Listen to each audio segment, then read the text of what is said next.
shepherd would eat their face. Grandma, Grandpa, lost in the storm, holding together to keep each other warm on cold, hard streets, shivering in pain from the storm of cold winter's rain.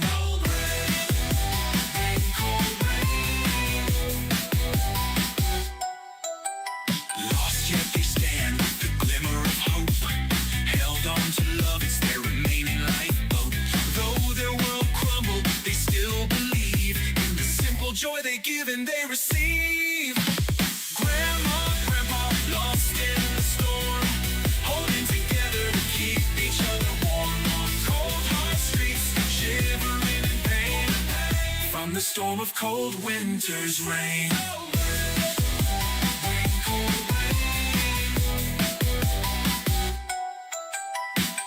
Grandma, Grandpa, their life takes a soaking. Being counters in government, security promised is broken. We love them and won't let them suffer. We are Americans, we are very much tougher. That's right. We won't let the greedy take what's ours. Labor has the power to cause nation scars. We can shut it all down, refuse to work. No buying or selling, that'll teach those jerks. Grandma, Grandpa, lost in the storm, holding together to keep each other warm on cold, hard streets, shivering in pain from the storm of cold winter's rain. Labor has power if they have no faction. Their bodies, labor's minds, in actions. Labor can refuse to take part in an economy rigged from the start.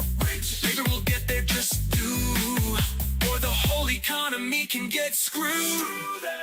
Trillions of dollars in profit lost because money grubbers sought riches at any cost. The privilege wail and moan, rich is gone, they sing a different tone. You know they love their money, to them it's like sweet honey. Grandma, Grandpa, lost in the storm, holding together to keep each other warm on cold, hard streets, shivering in pain from the storm of cold winter's rain. When rich schemers took social security money, all the people across the land didn't think it funny. When have steal from have-nots and give them the pike. Love shuts down the economy with a national strike. We love you, Grandma, Grandpa. We remember what you did. You were there for us. You never hid. So now it's our turn to return your love. We won't let anyone hurt you. We swear by the stars above. Labor has power if they have no faction. The body's labor's minds and actions. Labor can refuse to take part in an economy rigged from the start. Labor will get their just due, or the whole economy can get screwed. Trillions of dollars in profit lost because money grubbers sought riches at any cost.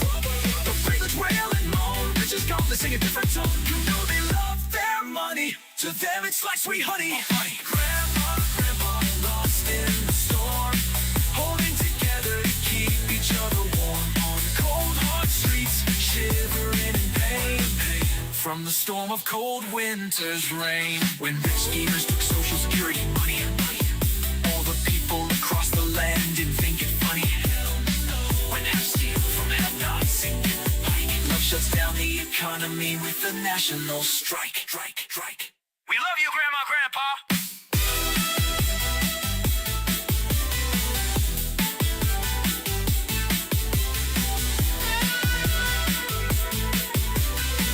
We love you, Grandma, Grandpa.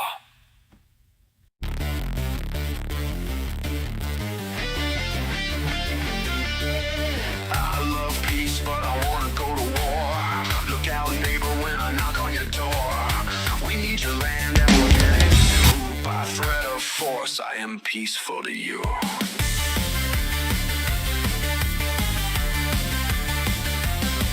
You will do as I say. I got a mandate that day when people cast their support my way. I tricked them all by promising better pay my way. Ha ha ha, not your way. Hey friend, I got this oil, got it from a snake, it won't go spoil. You drink it down and you get high. I'm the showman with smooth lies. Puppet master pulling on strings, playing hearts and the pain it brings. I thrive on chaos, the power, the fame. A master manipulator burning you in flames.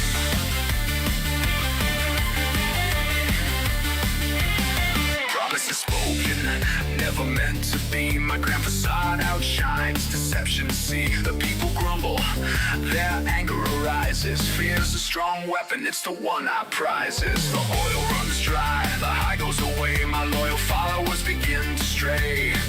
I'll invent a new enemy, a villain to portray, to keep them in line, to ensure they obey. Puppet master, pulling on strings, playing hearts and the pain it brings. I thrive on chaos, the power, the fame, a master manipulator burning you in flame.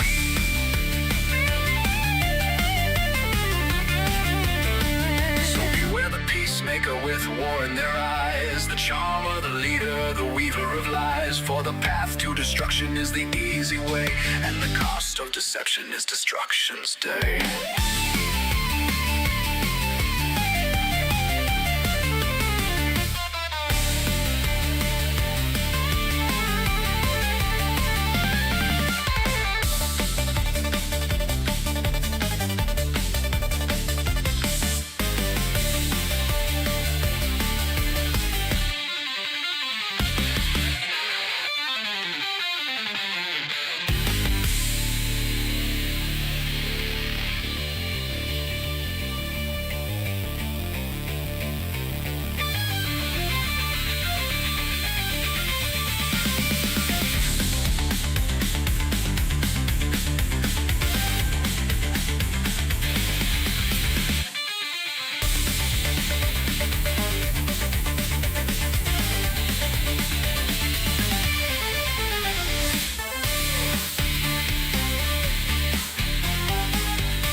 The dark winter is here, shadows veil the day.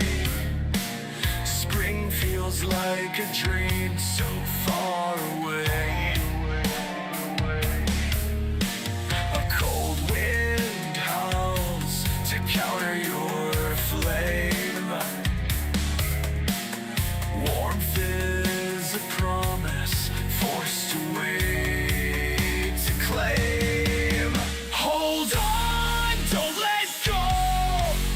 Through the bitter storm, through the driving snow, in painful chill with fogging breath, we fight the winter, serving his name is death.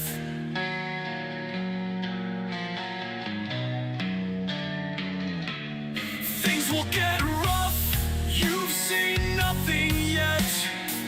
A storm is coming because leaders threat. Fortunes will rise and they will come to ruin. Here? Hey man, how you doing?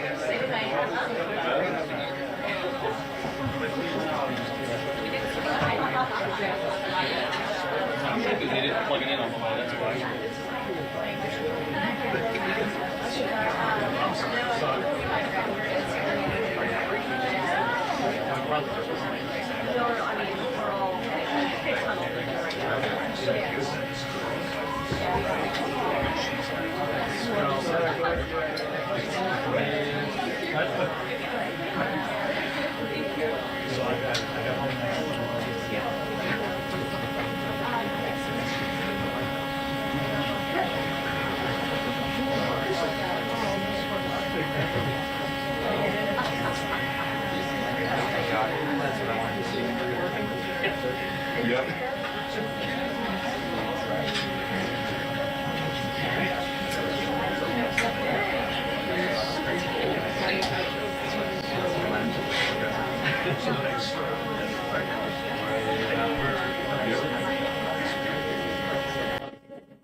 I gotta get me some cryptocurrency. People say there is a big emergency.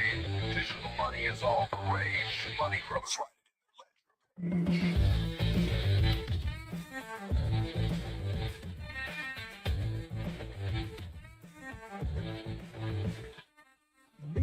Meme coin, all your money purloined. People think it's real all because of a spiel. A smooth talker got on stage. Now your money's all ledger paid.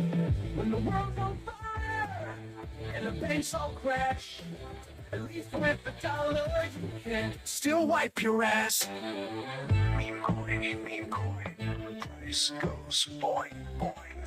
One day it's up, the next it's going. When the world's on fire and the banks all crash, at least with the dollar, you have a stash. Crypto started on 1 cent, a guy in mommy's basement. Got no job but a clever mind, wrote some code, he was in a bind. Now he's laughing, counting his gains, while others feel those digital pains. When the world's on fire and the banks all crash, at least with the dollar, you have a stash. Crypto started at 1 cent, a guy in mommy's basement. Got no job but a clever mind, wrote some code, he was in a bind. Now he's laughing, counting his gains, while others feel those digital pains. When the world's on fire and the banks all crash, at least with the dollar, you can still wipe your ass. Mining all the time. Electricity bill $500 and a dime. Thought I strike it rich in digital gold mine. Just plugging a computer to a power line. They promised fortunes, a decentralized craze, but mine's just sitting and waiting in days. Crypto is garbage less than vaporware. They are fooling chumps and don't even care. So if you want real value to be really bold, invest in platinum, silver, or gold. And the banks all crash. At least with the dollar, you can still wipe your ass. Meme coin, price goes boing, boing.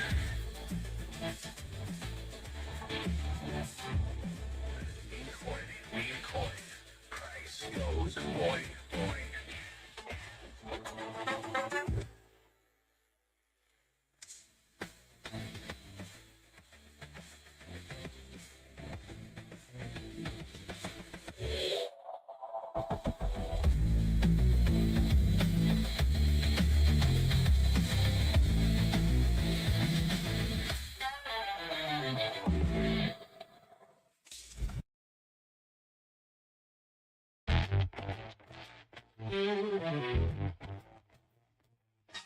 Cut to the bone by the man on the throne. Big boss man saying, give them the can.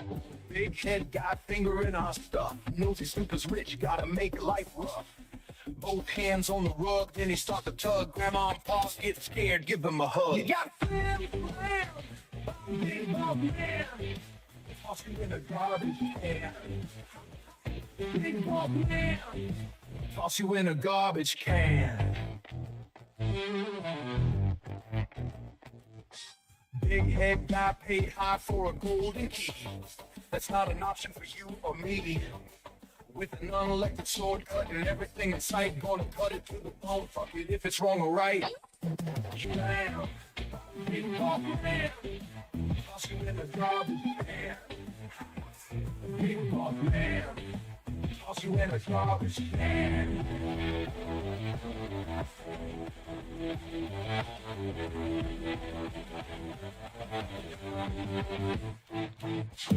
You hear it on TV and the radio. FBI agents get fired, they get let go. The guys who investigated Big Boss Man get their names, make excuse, give them the can. You had a chance and thought really hard. Shall I stand behind a bucket of loss? Standing behind you got neck deep. You got suckered by a world-class creep. Holler and yell, ringing warning bell. Politics. Charge, and America is back. This week further demonstrated that the Trump effect is real. Over the weekend, Americans celebrated the return of American-Israeli citizen Keith Siegel and 2 Israelis who were held captive by Hamas terrorists since October 7th, 2023. President Trump and his administration worked diligently to secure their release and are committed to freeing all remaining hostages. Yesterday, as you all know, President Trump held his first foreign meeting at the White House with Israeli Prime Minister Benjamin Netanyahu. And as the president said, the bonds of friendship and affection between the American and Israeli people have endured for generations and are absolutely unbreakable. The president is committed to eliminating Hamas and securing a lasting peace for the entire region. The historic proposal for the United States to take over Gaza, announced by President Trump last night, underscores this commitment. Insanity is doing the same thing over and over again and expecting different results. President Trump is an outside-of-the-box thinker and a visionary leader who solves problems that many others, especially in this city, claim are unsolvable. We've already seen the results from President Trump's bold peace-through-strength diplomacy on the world stage. In response to President Trump's tariffs this week, both Mexico and Canada took immediate steps to alleviate the illegal alien migration and flow of deadly drugs, particularly fentanyl, into our country. Mexico's President Claudia Sheinbaum agreed to permanently supply 10,000 Mexican soldiers on the U.S. border, who will be specifically designated to stopping fentanyl and criminal aliens from pouring into our country. And Canada's Prime Minister Justin Trudeau agreed to appoint a fentanyl czar, list cartels as terrorists, and increase resources to assist the 10,000 frontline personnel at our northern border with Canada. In recognition of these steps, President Trump paused the implementation of tariffs for 1 month while negotiations continue and final deals can be structured. Throughout the transition and during his inaugural address, President Trump made it known that the United States cannot and will not allow the Chinese Communist Party to continue with its effective and growing control over the Panama Canal. Following Secretary Rubio's successful first trip and visit there over the weekend, Panama's president said he will allow its participation in the Chinese Communist Party's, it will no longer allow the participation in the Belt and Road Initiative. That participation will expire. This is significant because Panama was the first Latin American nation to join Belt and Road and now becomes the first to back away from it because of President Trump. And to assist with the ongoing mass deportation effort, El Salvador's president has agreed to the most unprecedented migratory agreement anywhere in the world. Because President Trump is back in charge, El Salvador has offered for illegal aliens of any nationality facing deportation in the U.S. to be booked in his country's prison system. And finally, President Trump's envoy for special missions, Rick Grenell, traveled to Venezuela and not only secured the release of 6 American hostages, but Venezuela also agreed to accept the return of illegal alien Tren de Aragua gang members. All of these incredible victories prove how well President Trump's peace through strength approach is working. And the days of weak American leadership are over. In another success story this week, efforts to seal the border, halt the invasion, and carry out the largest mass deportation campaign continue at lightning speed. Customs and Border Protection has approximately 79 miles of new border wall projects already underway in various stages of construction and planning. The first flights arrived to Guantanamo Bay yesterday afternoon out of El Paso. And who were some of the passengers aboard, you may ask? There were 10 members of the transnational gang Tren de Aragua on this flight. And overall, our heroic ICE agents continue to prioritize the removal of violent, criminal, illegal aliens in communities across the country. On February 3rd, ICE Dallas arrested a citizen of Nicaragua who has been convicted of sexual assault, strong arm, and lewd acts with a minor and sentenced to 15 years in prison. ICE Los Angeles arrested a Mexican citizen who has been convicted of lewd acts with a minor and sentenced to 364 days. And ICE Atlanta arrested a citizen of Mexico who has been convicted of homicide by vehicle and hit and run and sentenced to 6 months confinement. And ICE New York arrested a Venezuelan national and known TDA gang member who has a prior criminal conviction for assault in the 3rd degree causing physical injury. Americans are safer every single time one of these criminals is arrested and deported from our country. On another important and ongoing topic, the Senate is working fast to confirm President Trump's exceptional cabinet nominees in the face of relentless media smear campaigns. As of right now, 12 members of the president's cabinet have been confirmed, most recently Pam Bondi, who, as you all know, I was just in the Oval Office for that swearing-in ceremony surrounded by Pam's lovely family, and we look forward to watching her serve as the Attorney General of the United States. According to CNN, President Trump is getting more cabinet picks confirmed so far than the average president in the modern era. Another success story. And we believe it's critical that Republicans in the Senate majority stay tough and keep their foot on the gas to confirm all of the remaining nominees as quickly as possible so we can continue President Trump's important work here at the White House and across our entire federal government. And lastly, throughout his historic campaign, President Trump pledged to restore common sense to our country. And he is continuing to deliver on that with an executive order that he will sign later today.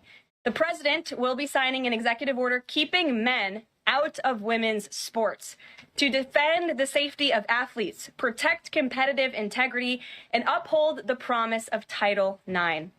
This common sense action from President Trump ends the disgusting betrayal of women and girls by the previous administration, who for years catered to radical activists who wanted biological males to be treated as women in workplace showers, competitive sports, prisons, and even rape shelters. Gender ideology insanity is over.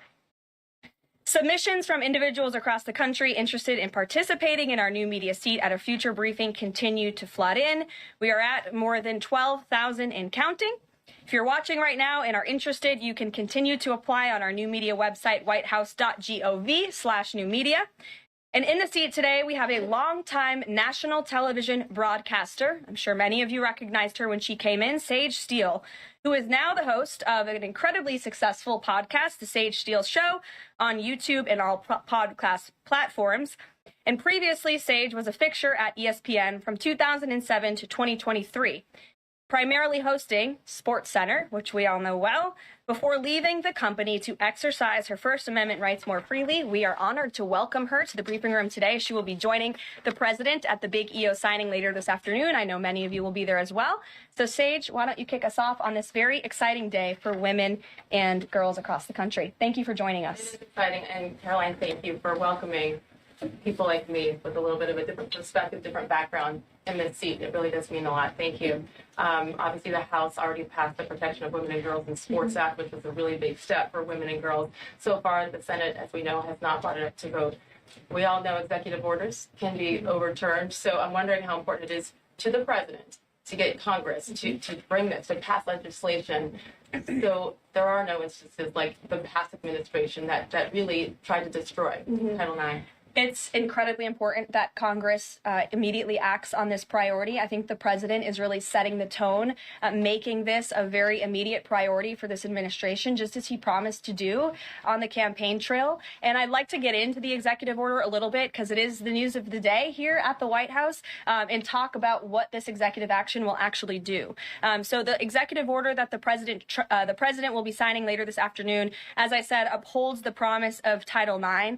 It also will require the DOJ to abide by the nationwide previous administration's illegal Title IX rewrite that would have dissolved single-sex spaces and opportunities.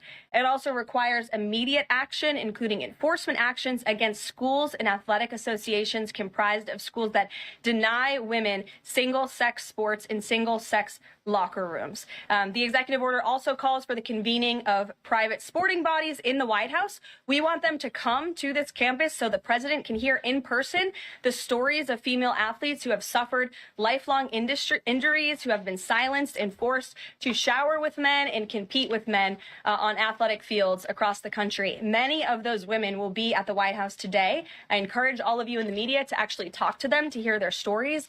And I would also just add one more thing.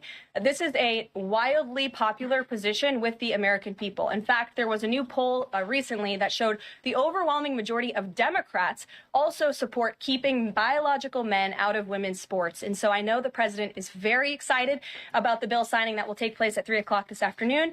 You will hear from him more on that later, and we look forward to seeing you there, Sage. So thank you very, very much. Garrett, great to see you here today. Thank you. On Gaza, the president has spent basically his entire public career criticizing foreign entanglements, nation building, sending American troops to fight abroad, particularly in the Middle East. This plan seems like it could ultimately involve all of those things.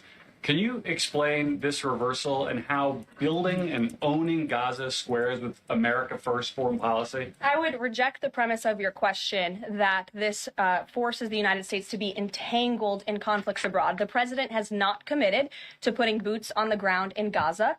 He has also said that the United States is not going to pay for the rebuilding of Gaza.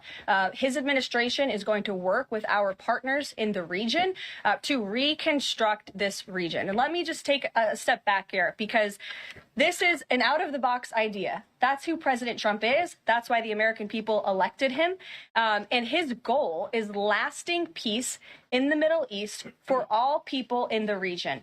And as I said in my opening remarks, we've had the same people pushing the same solutions to this problem for decades. And it's been made very clear to the president that the United States needs to be involved in this rebuilding effort to ensure stability in the region for all people. But that does not mean boots on the ground in Gaza.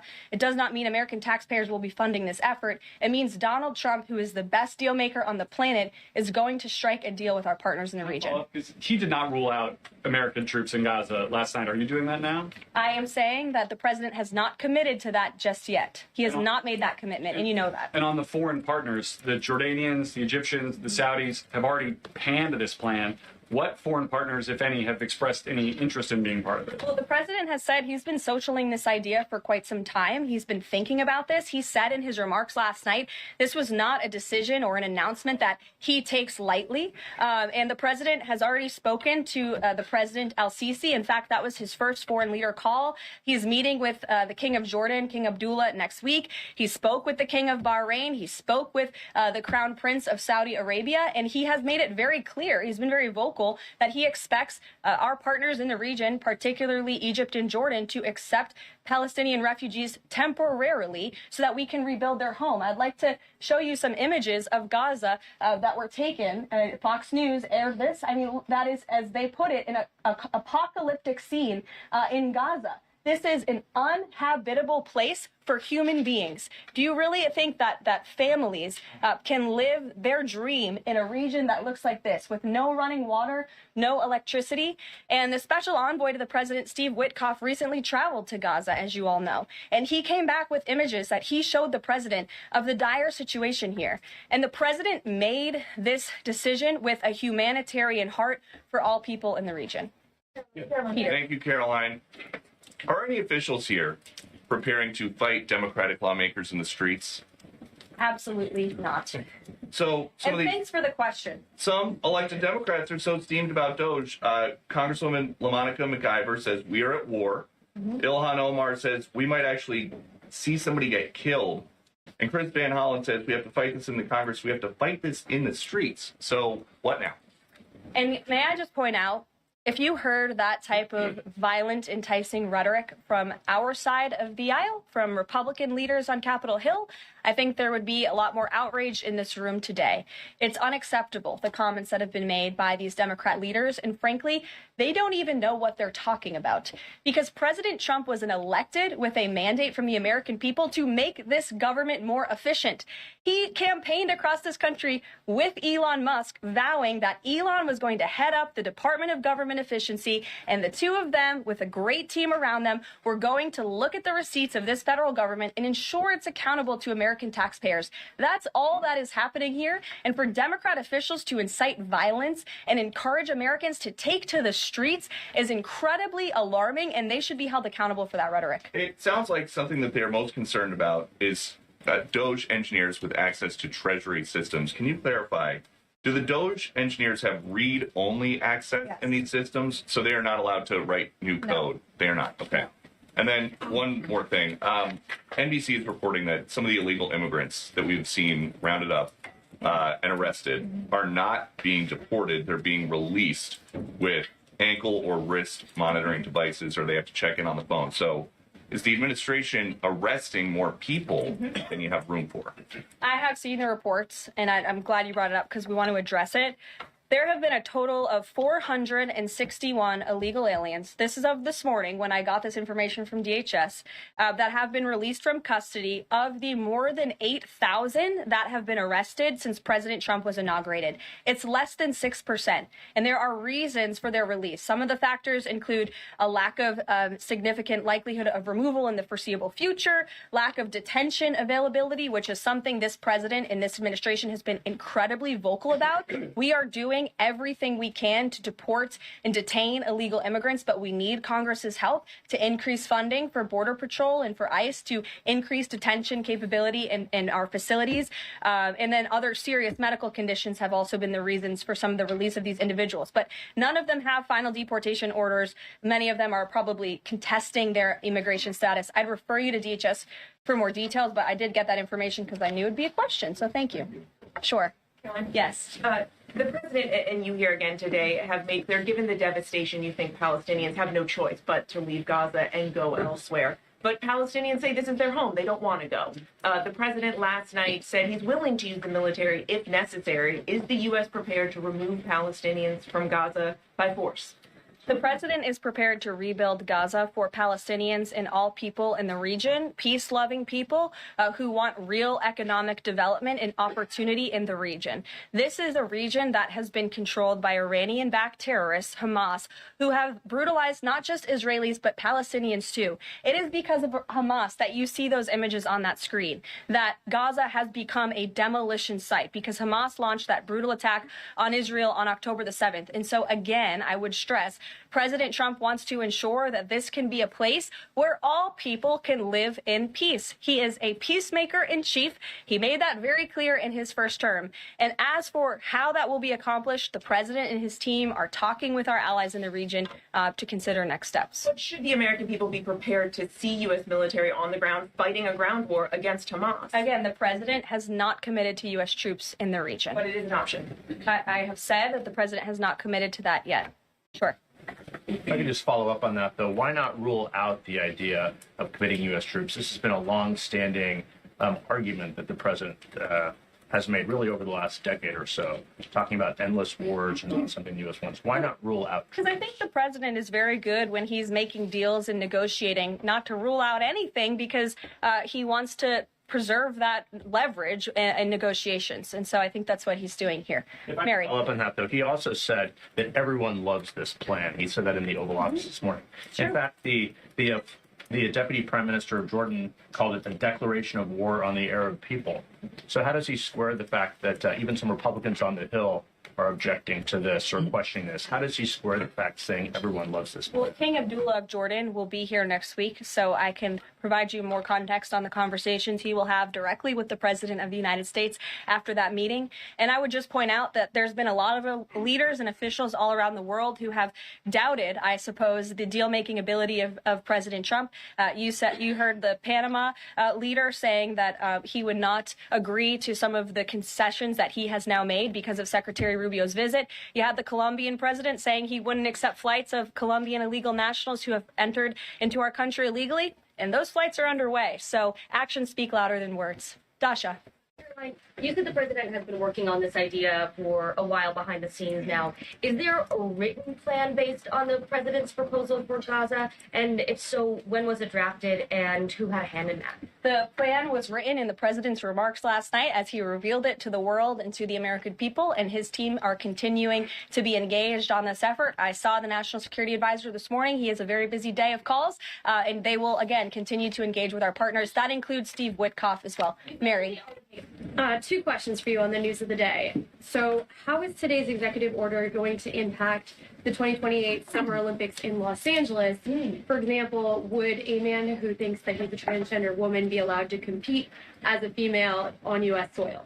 It's a very good question, and the president has actually mentioned this, that he does expect the Olympic Committee and the NCAA to no longer allow men to compete in women's sports. And I think the president, with the signing of his pen, starts a very public pressure campaign on these organizations to do the right thing for women and for girls across the country. Again, this is an incredibly popular position. There have been many notable female athletes who have had the courage to speak out against some very powerful institutions in this country. They deserve to have a voice and a say. The president is bringing their voice to the highest level at the White House this afternoon, and he expects these organizations to comply with this federal executive order that he'll be signing today. Thank you. And one more. On media coverage of this executive order and the topic in general, what's the White House's view of framing that calls men transgender females or similar rhetoric coming from organizations like the ACLU and GLAAD? Well, it's been very clear. The policy of this administration is that there are only two sexes, male and female. Pretty simple. Brian Glenn. Yes. USAID has gotten a lot of attention the last couple of days with some of these bizarre things that we've been, taxpayers have been funding. Now it looks like there are a couple media outlets that have been dragged into this conversation as far as USAID funding as well. Does the president have any comment on that? So upon coming out here to the briefing room, I was made aware of the funding from USAID to media outlets, including Politico, who I know has a seat in this room. And I can confirm that the more than $8 million taxpayer dollars that have gone to essentially subsidizing subscriptions to Politico on the American taxpayers' dime will no longer be happening. The DOJ team is working on canceling those payments now. Again, this is a whole of government effort to ensure that we are going line by line when it comes to the federal government's books. And this president and his team are making decisions across the board on, do these receipts serve the interests of the American people? Is this a good use of the American taxpayers' money? If it is not, that funding will no longer be sent abroad, and American taxpayers will see significant savings because of that effort. Thank you. I'd like to give some love to the back row. I've heard that unfortunately they haven't been called on in years past. So Reagan, why don't you go ahead? Thanks, Caroline. The WHC announced that comedian Amber Ruffin, who has called the president a toddler with his pants pulled down, will be the entertainment for this year's Correspondents' Dinner. Does the White House have a reaction to this choice, and will the president be attending the dinner this year? Certainly an interesting choice. I have the president's invitation on my desk. I have the invitation for myself on my desk as well. Haven't talked to the president about it. When he makes his decision, I will let you all know. But definitely an interesting choice of the comedian. I'll talk to the boss about it and see what we decide. Sure, go ahead. In the back, Yes, yes. On the executive order set to be signed today, you said that this will be enforced. Can you spell out for schools and the public how exactly the administration plans to enforce this, even at the local level? And on top of that, there are human rights groups who say that this could expose kids to discrimination. What is your response to that? I think kids have already been exposed to discrimination, especially young women and girls who have been forced to shower in locker rooms with biological men, who have been forced to compete on playing fields with biological men, which is incredibly unfair and unsafe, and again, an incredibly unpopular policy with the American people. As for the actions that this executive order takes, I already laid those out at the beginning of the briefing. I'm happy to give you a copy of this fact sheet so you can let your audiences across the country know. What message to schools who don't comply with this? They should, because it's going to be federal law in about an hour and a half.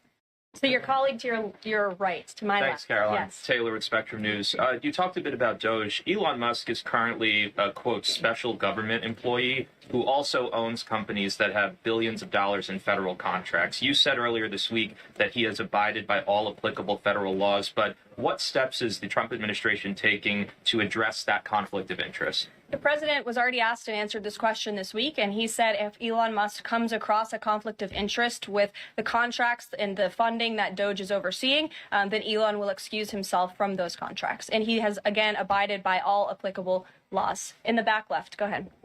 Trade advisor Peter Navarro, when asked about the External Revenue Service today, said, quote, we're going to collect a lot of tariff revenues and we're going to get tax cuts out of it. Is it the official position of the White House that tariffs will lower taxes for Americans? The president has always been clear that he believes tariffs are a tax on foreign nations, and he's committed to cutting taxes for the American people here at home. He also believes tariffs are a great revenue raiser for this country, and that's exactly why he has committed to the creation of the External Revenue Service, which I think is a phenomenal idea.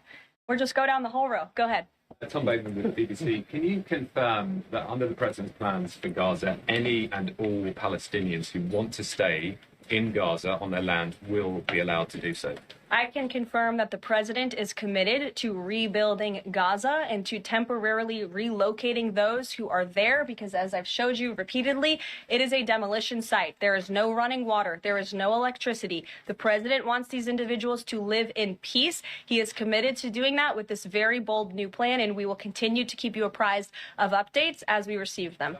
That's not an answer. Yes, go ahead. I appreciate it. Thank you. So now that the President Trump's policies are starting to take shape, how long will it take to cycle through and get some of the actual prices that Americans are paying to come down? Prices at the store and at the grocery pump? All of the above. Across the board, sure. Well, the president is doing everything he can, obviously, to reduce the cost of living crisis in this country as quickly as possible. That's why he signed a litany of executive orders across the board. In the first couple of weeks here, he declared a national energy emergency. He committed to cutting 10 regulations for every new one on the book. As you know, working for a Fox Business-related outlet, deregulation and energy independence are huge drivers of reducing inflation in this country. And I think Americans can be assured by the results President Trump had in his first term, when again inflation was 1.4% when he left office. Months, or is it a year? And will Americans have the patience to wait for it? I don't have a timeline, but the president is doing everything that he possibly can to reduce cost of living for Americans at home. Phil Wegman. Thank you. Is it worth risking the life of a single U.S. Marine to turn the Gaza Strip into the Riviera of the Middle East? Phil, I'm not sure why you're asking me that question, because I've already said the president has not committed to sending Marines or any boots on the ground in Gaza. We'll bring it to the front row. Possibility?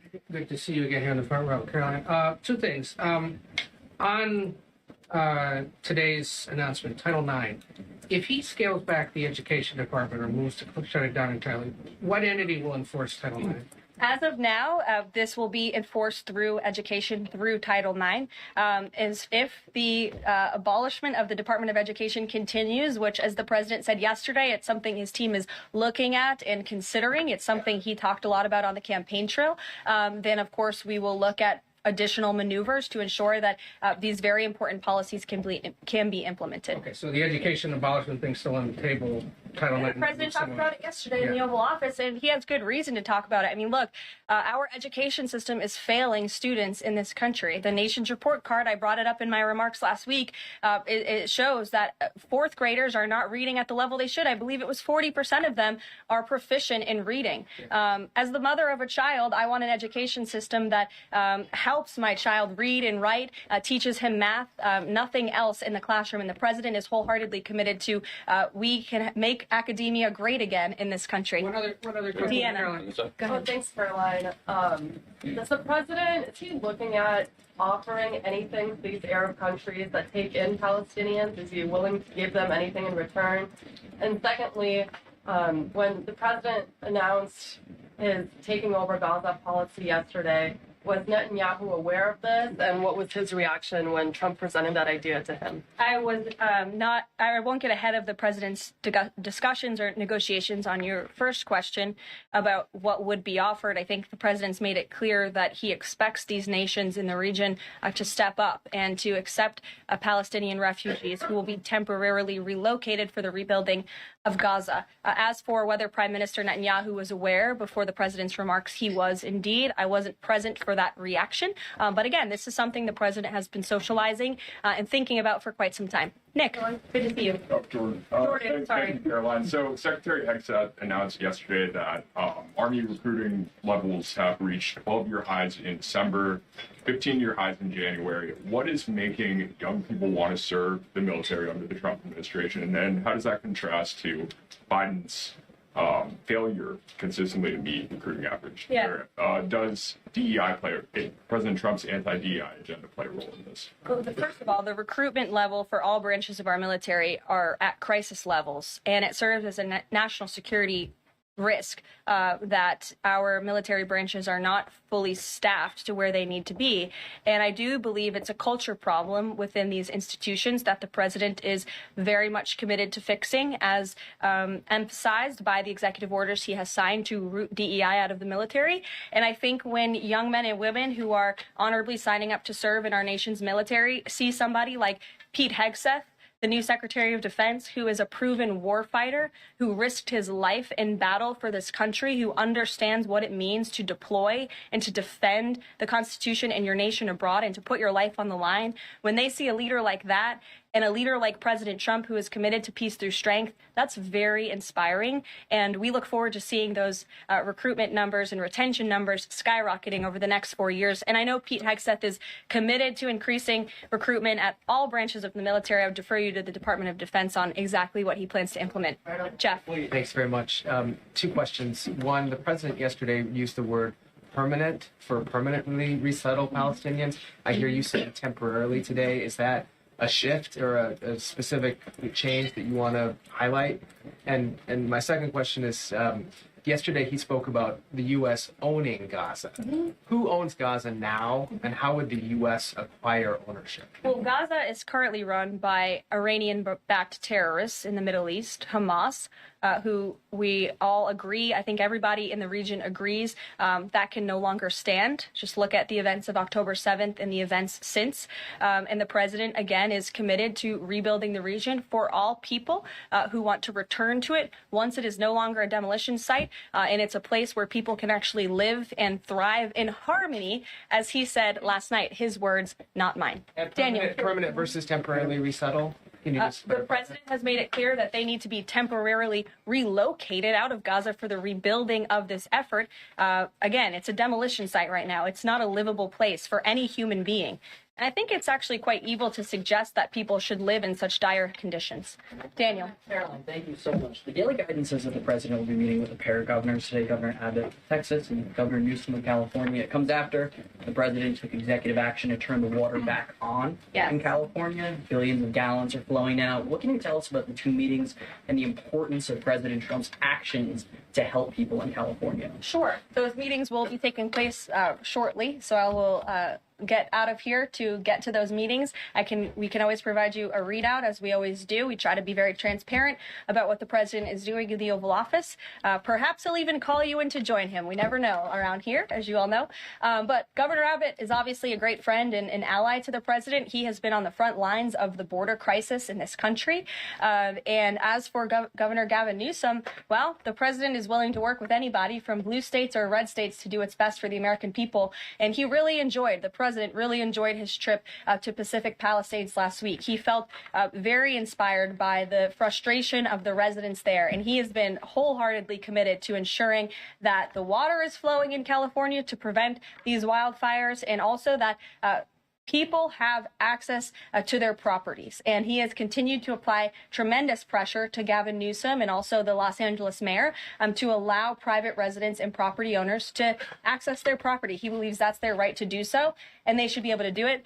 And one more thing before I wrap up, because I do want to get to these meetings, and I will see you all at the EO signing later this afternoon. I would just say that you brought to mind California and North Carolina, who continue to be on our hearts, and the president and this administration are committed to ensuring that these individuals get the funding that they need.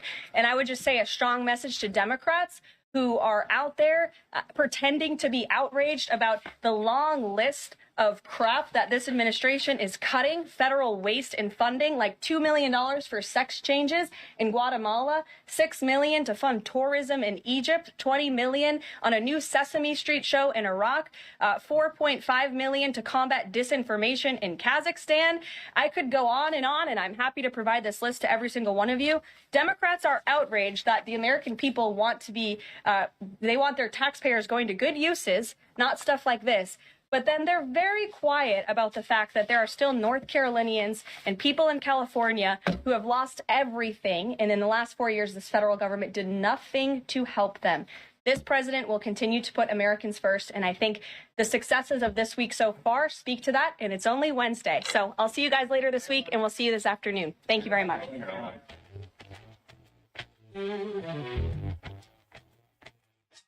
Back to the bone by the man on the throne. Big boss man saying, give them the can. Big head guy finger in our stuff. Knows he's super rich, gotta make life rough.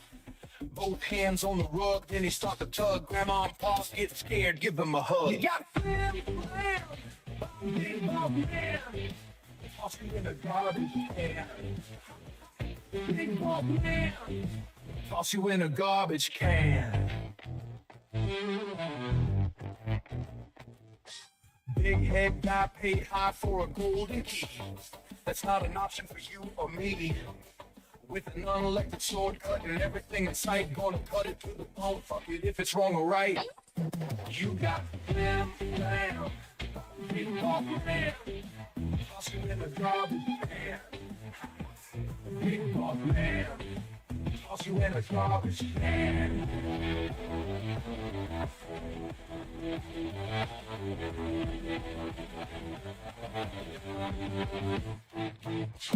You hear it on TV and the radio. FBI agents get fired, they get let go. The guys who investigated Big Boss Man get their names, make excuse, give them the can. You had a chance and thought really hard. Shall I stand behind a bucket of loss? Standing behind you, got your neck deep. You got suckered by a world-class creep. Holler and yell, ringing warning bells. Politician screams, you go down. Nothing gets done except for the screaming. People left wondering while getting the ring. You got blam, blam. Big boss man. Toss you in a garbage can. Big boss man. Toss you in a garbage can.